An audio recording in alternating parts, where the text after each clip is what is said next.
साग बथुए का साग। अब गौरा मैया ने बोले ना गौरा मैया नींद खुली, उन्होंने देख के फिर से सूली बंद कर दी। अब गौरा मैया मतलब उठी उठी तो गौरा मैया उठी तो भोलेनाथ ने फिर चलने को तैयार हुई।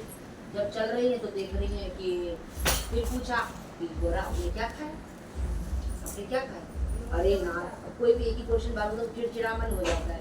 तो गौरा मैया बोली बड़ा परेशान करते हो यार, आप दुखी कर रखा है जब से। अरे आपने जो खाया वही मैंने खाया। अब झूठ बोलते हैं। अब झूठ बोलना सही जायज पे गलत नहीं होता है। जहाँ अगर हमें उस झूठ में किसी की भलाई है, लाज तो बचाएंगे ना, लाज तो बचानी है ना, लाज थोड़ी ना खोल देनी कि हाँ नहीं है, नहीं भी खाया था मैं खा के आई। तो अब गौरा मैया ने फिर भोलेनाथ बोले गौरा आप तो झूठ बोल रही हो, अपने दमाद ऐसे ही होते हैं, वो औरत में उसमें उंगली डालते हैं, इसके मायके पे कितना भी पूछ लो फिर भी उंगली डालनी है। भोलेनाथ ने बोला नहीं गौरा आप तो झूठ बोल रही हो, आपके पेट में तो साग है और पूरी के पानी वगैरह है। आपको गौरा मैया बहुत गुस्सा आ गया, वो रुद्र रूप में आ गई, इतनी गुस्सा हुई कि अब वो काली बन गई कि भाई आपने गलत किया, मेरे पेयर की लाज क्यों खोली, मैंने कुछ भी खाया, आपको तो खिलाया था ना, आपको तो खिलाया था ना अच्छे से, आपको तो कोई कमी नहीं करी ना मेरे माँ बाप ने। गौरा मैया को बहुत भैया भोलेनाथ भी डर गए। जब तो गौरा बहुत गुस्सा हो गई और फिर भोलेनाथ ने बोला अच्छा मुझे क्षमा कर दो। फिर गौरा मैया से क्षमा मांगी तो गौरा मैया अच्छा ठीक है मैं आपको माफ़ करती हूँ, लेकिन आप मुझे वरदान दो किसी की सुननी ना पड़े, ताकि किसी का भेद ना खुले कि क्या खाया क्या पिया, अपने तक मेरे तक ही रहेगा ना। और दूसरी बात ये कि जब तक कोई औरत अपने मुंह से अपने पियर की बात ससुराल के पियर में ना बोले, जब तक कोई भी भेद ना बोले। तो फिर भोलेनाथ तथास्तु कहा और आगे चलती कि ठीक है ऐसा ही, तथास्तु का मतलब वो ऐसा ही हो। अब तथास्तु बोल के आगे चल दिए। आगे चले तो भाई देख रहे हैं कि भाई बड़ा अच्छा जलवा पूज रहा है, टेंट लगा हुआ है, हलवाई खाना पका रहा है, ये खुशबू दमादम आ रही है, अब खुशबू आ रही है तो भाई और एक औरत खूब सजी धजी, बाकी भी सजी धजी, लेकिन एक जो थी खूब लहंगा सहंगा पहने हुए, खूब मटकी सर पे लिए हुए, अलग झमक रही थी। अब झमक रही तो भोलेनाथ से बोली कि भोलेनाथ ये क्या हो रहा है? भोलेनाथ बोले गौरा ये वही औरत है जो चिल्ला रही थी, अब इसके बालक हो गया तो कुआं पूजन हो रहा है। अब उनको आते नहीं 40 दिन हो गए तो कुआं पूजन हो रहा था। तो भोलेनाथ ने पूछा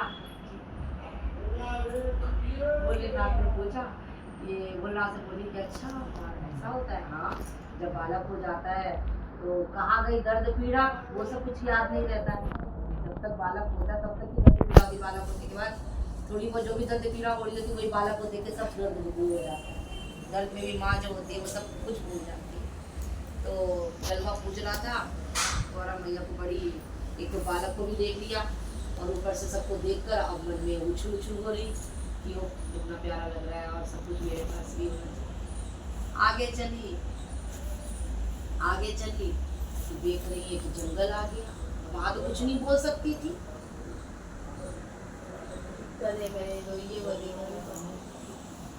अब आगे कुछ नहीं बोल सकती थी, कंप्लीट आगे कुछ नहीं बोल सकती थी, तो अब बोल नहीं सकती थी तो क्या करे अब गौरा मैया क्या करे? तो भोलेनाथ बड़े परेशान तो चल दिए भाई। अब आगे चली तो भैया गौरा मैया बड़ी परेशान हो रही। अब देख लिए घोड़ी जो है जंगल में अपने बड़े सफ़ेद प्यार, एकदम सफ़ेद झलझल बच्चा है, उसको बड़े प्यार से चाट रही।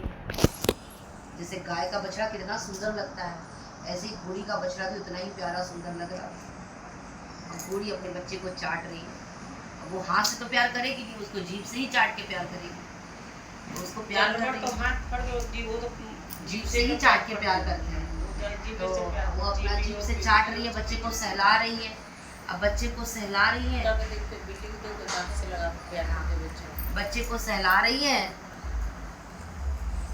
बच्चे को सहला रही है, बच्चे को सहला रही है तो गौरा मैया सहला रही तो बोली नाथ कितनी प्यारी बच्ची है, कितना सुंदर रूप लग रहा है इसका।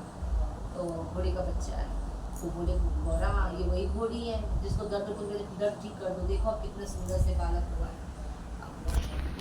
काश मेरे भी होते। तो गौरा मैया बोली ऐसा है ना, मुझे भी पालना चाहिए। बोले बना, बोले बड़ी आप अजीब हो, कभी कहती हो बच्चा नहीं चाहिए, कभी कहती हो बच्चा चाहिए, थोड़ी ना होता है। तो मेरी को खोल दो, मुझे भी बालक चाहिए। बोले बोले आप तो बड़ी अजीब ही हो। फिर भी भोलेनाथ ने तो गो को बांधी नहीं थी। बोले अच्छा ठीक है, आप ही को खुल गई। चल दिए कैलाश पर्वत पे। अब जितनी चीजें सूखी थी वो सब हरी भरी होती चली गई। जैसी वो घर से निकली तो बाकी चीजें हरी भरी होती, जो जो सूखा था सब कुछ सही हो गया। नदी, तालाब, जितना हरा जो भी हरियाली थी सब वापस आ गई। सब वापस कैलाश पर्वत पे पहुंचे, वहाँ भी हरियाली छा गई। हरियाली छा गई, भोलेनाथ ने आसन दिया, सब कुछ हरा भरा हो गया। आसन हरा भरा हो गया। अब हरियाली का मतलब है बसंत पंचमी आ गई। बसंत पंचमी आई, सब हरा भरा हो गया। आ गई कि मियां बीवी दोनों बच्चे तीन परिवार हो गए। बसंत पंचमी नहीं आया था। हरियाली होती तो बसंत पंचमी आ जाती। बसंत पंचमी नहीं आया। मम्मी मम्मी ऋतु वही मतलब बसंत, हरियाली आई तो बसंत ऋतु आ गई। एक वो देना जॉब बसंत ऋतु एक अब हरियाली आ गई तो हर तरफ खुशहाली छा गई। खुशहाली छाई तो बरसात भी आई, बसंत भी आई। अब बरसात आए तो पति पत्नी तो थे, उसे तो थे नहीं, पति पत्नी थे। अपना अच्छे से 3 बालक हुए। खुशी खुशी में परिवार संपूर्ण हो गया। परिवार संपूर्ण हो गया। गणेश हुए, कार्तिक हुए, शुभ सुंदरी हुई। अब माता पिता बाल बच्चे सभी खुश। अब माँ को लगा कि सब कुछ संपूर्ण है तो भाई बड़ी खुशी से महादेव से बोली स्वामी मैं बहुत खुश हूँ। तो खुश है तो बहुत अच्छी बात है, बताओ। किसी शेयर करा कि भाई मैंने सब कुछ बहुत खुश हूँ, तो मैं सबको पूरे संसार को सुहाग बांटना चाहती हूँ। अच्छा गौरा खूब करो, आए की कमी खूब करो, खूब बुलाओ, क्योंकि बिना आज्ञा के तो कुछ होता नहीं, सहयोग के भी बिना कुछ नहीं। अब गौरा मैया ने अपने नंदी बुलाए। नंदी को बोला जाओ पूरी संसार में जाके नियुक्त किया हो कि मैं सुहाग बांटूंगी सारे।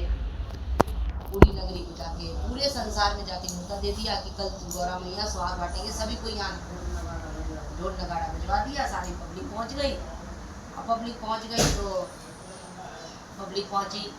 अब सुबह 4 बजे से माँ ने जो शुरू किया, शाम के 7-8 बज गए। पब्लिक लेती जाए। अब संसार को छोटा मोटा थोड़ी ना, संसार पूरे संसार है बेटा। अब एक बामनी बनिया ने सोचे कि 12 बजे कुछ ना करूँ मैं, बेशक कुछ हो जाए 12 बजे ही करूँ। जो वो 12 बजे ही करना है। तो ये सुई जो थी घड़ी की, वो सोची मैं सारे काम कर लूँगी, जब ही जाऊँगी गौरा मैया से कहूँगी मुझे भी दे दो। और गौरा मैया किसी को खाली भेजती है। अब गौरा मैया के पास गई, बोली मामी मैया ने बोली भागी भागी भागी बोली गई। फिर भी पहुँचते पहुँचते 8 बज गए, 7-8 बज गए पहुँची। गौरा मैया अरे मैं सुबह से 4 बजे से बांट रही हूँ, कहाँ थी, जब से कहाँ थी। तो क्या बोले भैया आंचल फैला दी। ज़्यादा सवाल जवाब क्या करें, आंचल फैला दी, आंचल फैलाई। तो मेरे पास में सब बांट दिया। भोलेनाथ बोले ऐसा है और आप किसी को खाली तो भेज नहीं सकते, जो भी आगे करिए तो आपको देना ही है, तो देना भी पड़ेगा, कोई खाली नहीं जाना चाहिए। कुछ भी दो लेकिन दो। तो गौरा मैया ने अपने मांग के सिंदूर से सिंदूर दिया, आँखों के काजल से काजल दिया, हाथों की मेहंदी से मेहंदी दी। ये गौरा मैया जैसे आपने बावनी बनियानी को सुहाग दिया, ऐसे कि सबको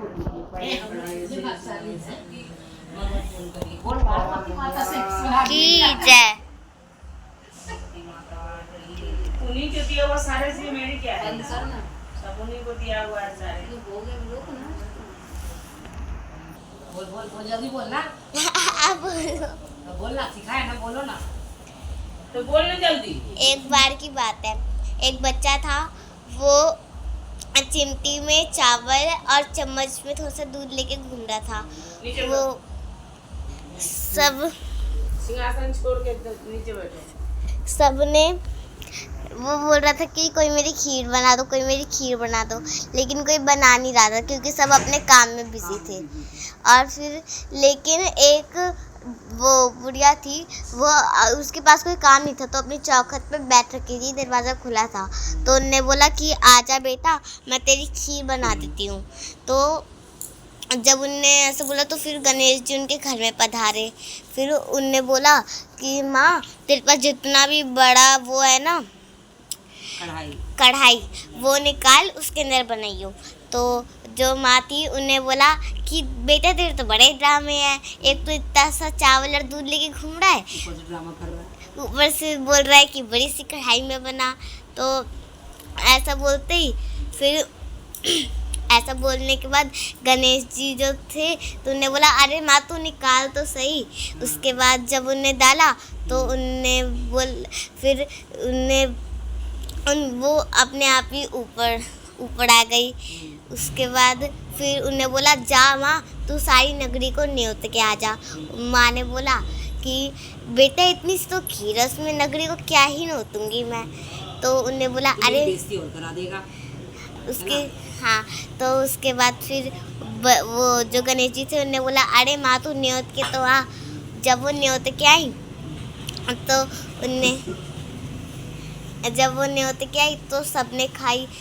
और ऐसे ही जब वो न्योतने गई तो फिर जो उनकी बहू थी उनने वो जो मलाई थी उसको खुशबू आने लगी और उसने मलाई जो थी उसकी खीर की वो निकाल के फिर कटोरी में रखा और उन्हें बोला गणपति जी भोग लागे रे। और उसको खा लिया। उसके बाद फिर सबने खाया खीर को और ये चर्चा चली कि उनके घर पे तो गणेश जी आए थे। फिर माँ ने बोला कि अरे बेटा तूने तो इतनी खीर बनवाई है, अब तू तो खा ले। तू कब खाएगा? तब उनने बोला अरे माई मैंने तो तभी खा लिया था जब तेरी बहू केवाड़ के पीछे छुप के मलाई खा रही थी।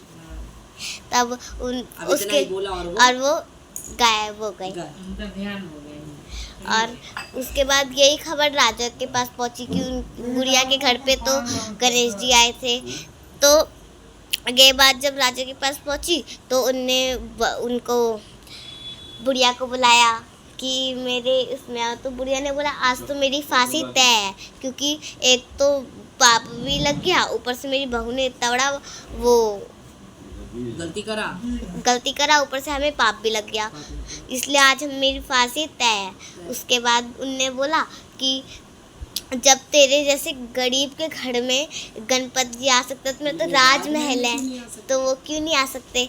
तो उनने बोला कि आ सकते हैं ना, क्यों नहीं आ सकते। तो उनने बोला कि अच्छा ऐसी बात है ना तो उनको तू बुला के ला। तो उनने बोला कि चिमटी में चावल और थोड़ा सा दूध और आपके घर में जितनी भी बड़ी कढ़ाई है वो लेके आ जाओ। उसके अंदर जैसे उन्हें बोला तो उनने बोला कि गणपति जी लाज रख ले।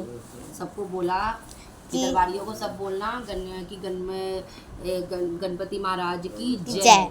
और जैसे बोला कि गणेश जी मेरी लाज रखे रे। उसके बाद ऐसा ही बोला खीर ऊपर के वो हो गई और वो हो गई नहीं उभर गई। और उनने बोला कि ना राजा को सच में समझ में आया। राजा ने बोला कि माई तू तो सच्ची में सच्ची है। और उसके बाद माई को बहुत सारा धन दौलत देके उनको विदा किया। और धन दौलत है तो फिर